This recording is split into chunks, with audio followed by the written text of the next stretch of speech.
Hey, I love this week's question from you all, and I'm grateful to answer it. And that is, what was it like to be a student of Sandy's? What was it like to study with Sanford Meisner? It was thrilling. It was exhilarating. I couldn't take my eyes off him. He was adorable and sweet and funny and kind and nurturing and sensitive. He was also tough.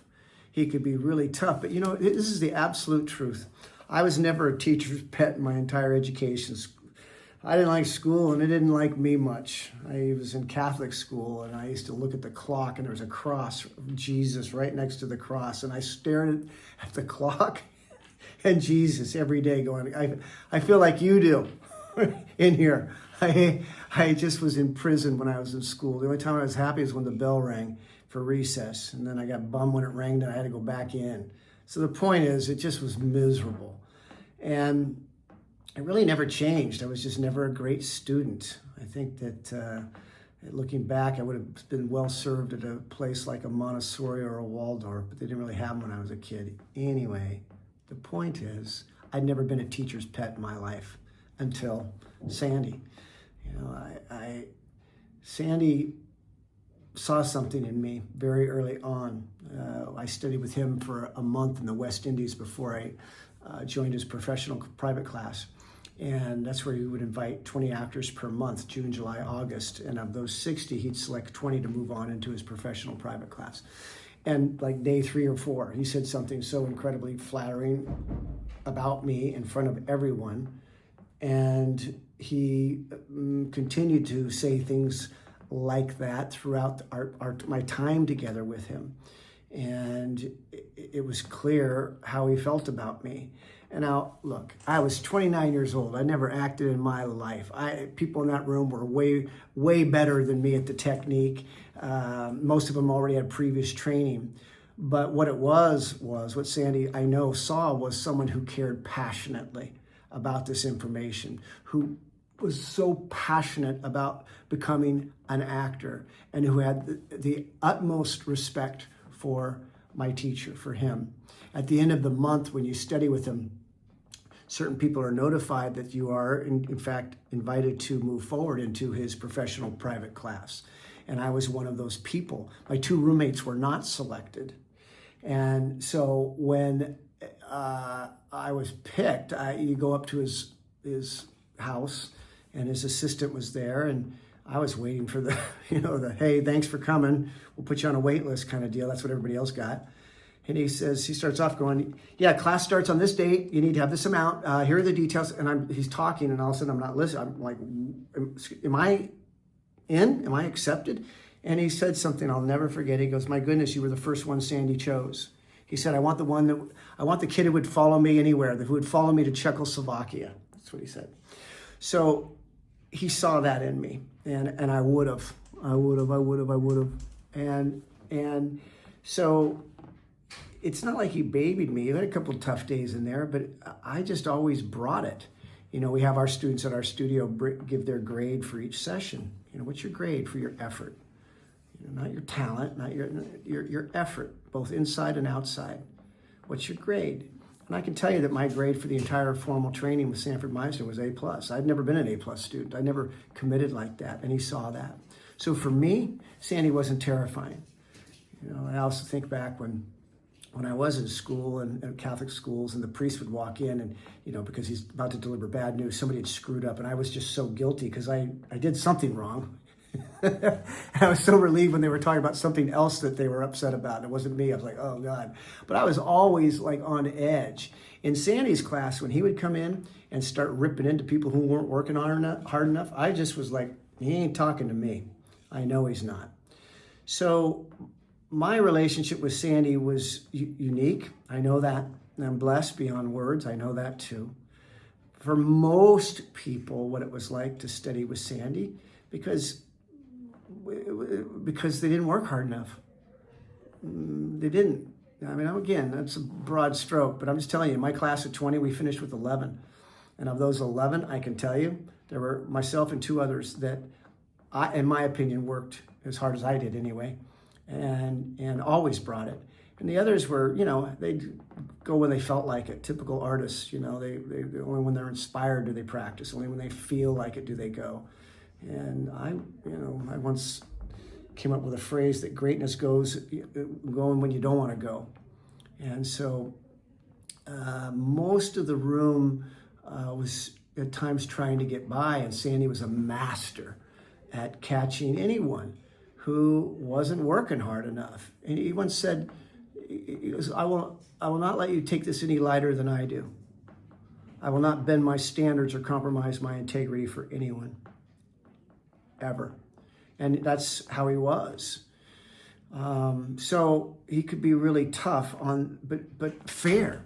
It was honest. It was standards. And he was getting us ready to go work against, again, in impossibilityville in terms of working. It's just so tough. You gotta be your shit together. You gotta be dedicated. And so, half the class quit or was removed. And of the remaining, over half were just, anyway, grateful to be able to put him on his resume. And that's about all they really wanted. That's the truth. So if you were Sanford Meisner, that would be infuriating. That would be insulting to have dedicated your life to something and just see people just trying to get it at too cheap a price to try to buy their chair. There's a lot of that. So he could be tough, but fair. Most of all, he was just so endearing. Our class started at 4 to 7 o'clock on Mondays and Thursdays. And he was never late, ever.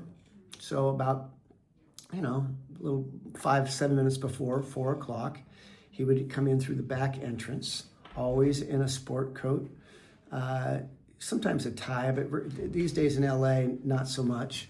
But, he was dressed nice for work.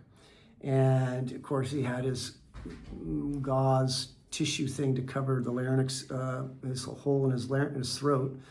And he would come walking in with his cane across this stage. And like I said, you couldn't take your eyes off him. He's just so adorable. And he'd smile and give a little look. Or sometimes he'd give like a little fake, like he's angry at something, and then smile. He was very playful. And then he'd sit down, and his assistant would mic him up and to amplify his voice. And so every time he'd go, "Can you hear me?" And it would amplify, and we'd all say, "Yes, Sandy." Every time he'd go, "Liars." And he would then just wait until right when class would start. Typically, he would start with saying, "Are there any questions? Anyone have any questions?" And sometimes, and this is crazy, but it was actually some of my favorite days, a question would get asked, Sandy would answer it, it would lead to more questions, and before you know it, it's time for a break. No one's worked. We might get 1 or 2 couples in. Some days, none. Sandy just taught. And it was obviously priceless stuff. But typically, after there weren't any questions or whatever, we'd get to work. And he'd call up the first couple, depending on where we are in the training and where we are with the technique. But the first couple would get up. And Sandy rarely watched the work. I know that might seem weird, but his eyesight was so poor at that point. Cataracts in one eye and just old age and ravaged body, but he was sharp as ever. And what he would do is he'd have a cane and he'd listen. He'd just listen. He didn't take notes. When I'm teaching, I'm writing down constantly, just notes to reference, constantly, trying to get as many of those points down as possible. Sandy didn't do that. And it's not that what was happening wasn't important. It's just you learned with Sandy that, he taught each person individually. Sometimes he would celebrate the work and say, that was really good. And you'd be like, you gotta be kidding me. How was that good? His last couple, he ripped, and they were doing basically the same things, asking a lot of questions, missing a lot of moments, dropping the technique. And one time I asked him, I said, Sandy, I'm confused. I'm trying to, really understand what I'm seeing, but sometimes you celebrate it, and other times you don't, and I'm just confused. And he said, look, it was good work for them, or him. It was good work for where he's at, not good work for where he's at. So don't compare. This is Sandy talking. I always tell you, don't compare your work to anyone else in here. Don't compare your instrument to anyone else in here. Well, don't compare the teachings to anyone else in here. I'm teaching each one of these people individually. And quite often, when a work would finish, he just would quiet. He just goes, "How was that?" And we'd start breaking down our work. This is a very important dynamic in being taught by Sanford Meisner. He wanted us to be able to break down our work accurately and efficiently, right after the work. And even though we're not watching ourselves, he wanted us to be able to do that. And so that skill set, that ability to do it accurately, pleased him greatly. And of course, if you did it well, you didn't really have a lot of notes. Okay? If you missed something, he might say something, whatever. But sometimes the work would finish and he'd just say, "What were you doing up there?" And, because he's about to go critique somebody strong because their work was so sloppy, and it was, let's say, the third or fourth class in a row where it's been sloppy. And one time he said to somebody, he goes, "Why are you studying with me?" And they said, "Because I want to be an actor." And Sandy goes, "Yeah, there's thousands of teachers out there. Why are you studying with me?" "I asked because I've asked you to do this work, and each time you stop doing it. You don't do it. You don't do what I'm asking you to do. What's the point? What's the point of this exchange?" And then sometimes, honestly, it was just heartbreaking to watch some of the breakdowns because the students would be really emotional. And Sandy was incredibly sensitive. He would, during the work, he'd start crying. He'd watch some beautiful work. He literally would get emotional. It finished. He goes, "I like it. That's what I teach. That's what I teach." There's another one. There's the highest compliment you could get from Sandy. You'd finish work and he'd go, "That's what I teach." One time, a real highlight for me one time was I did really good work one day, and he knew the answer. He goes, "Who else have you studied with besides me, Jimmy?" And I said, "No one, Sandy." And he goes, "That's right." And like a proud teacher. So that was a real highlight for me. Most of all, you couldn't take your eyes off him. I don't know any other way of describing it. Because of the way he spoke, you were able, at first it's very hard to understand him, but after a while, you could get every word. It's almost like listening to a little kid talk. If you're the parent, you can understand that no one else can, but you can get the language. I don't mean to diminish Sandy or it like that, but it was rough. But then after a while, once you really could understand everything, then honestly, for me, I just stared at him. And again, I wasn't some hero worship guy. He just was so wise and brilliant, and everything coming out of his mouth was what I wanted. And so he was an artistic genius, and I was in the presence of it, and I knew it. And so what was it like to study with Sandy? It was a privilege. It was a privilege. I couldn't wait to get to class. I love practice too, but I couldn't wait to get to class and be in that room with him. And it never failed. It never let me down. It was never, some days were certainly more electric than others, but Sandy always had something extraordinary to give, to teach, whether it was for your own work or your classmates' work.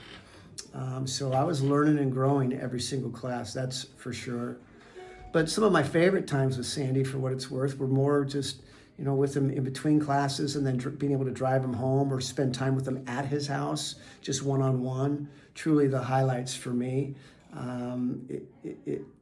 One time in class, he said, I tried to reach out and he wasn't feeling well. I had called and said, "Hey, Sandy," to his assistant, "Hey, can I come over? It's Jimmy Jarrett. I'd like to just spend some time with Sandy." "No, he's not feeling well today." I said, "Oh, okay." So I just, next class, there he was, and I didn't say anything. And then the very next class now, he during the break, he goes, "Jimmy, come here." And I came over and he goes, "You remember, you remember when you called last week to come see me, but I wasn't feeling well?" And I said, "Yes, sir." And he goes, "Try again." I said, "Yes, sir." So I, called up and showed up and would just sit there and be with him. And trust me, it was, probably the highlight of all is just being with Sandy one-on-one when I had those opportunities. So there's an overview of what it was like. I hope that gives you a little bit of insight. If you would like to know more, put it in the comments. If you have other questions about it, put it in the comments. This channel is here to serve you and help you. And that's what I want to do. Okay? Cool. See you soon. Thank you again for your time.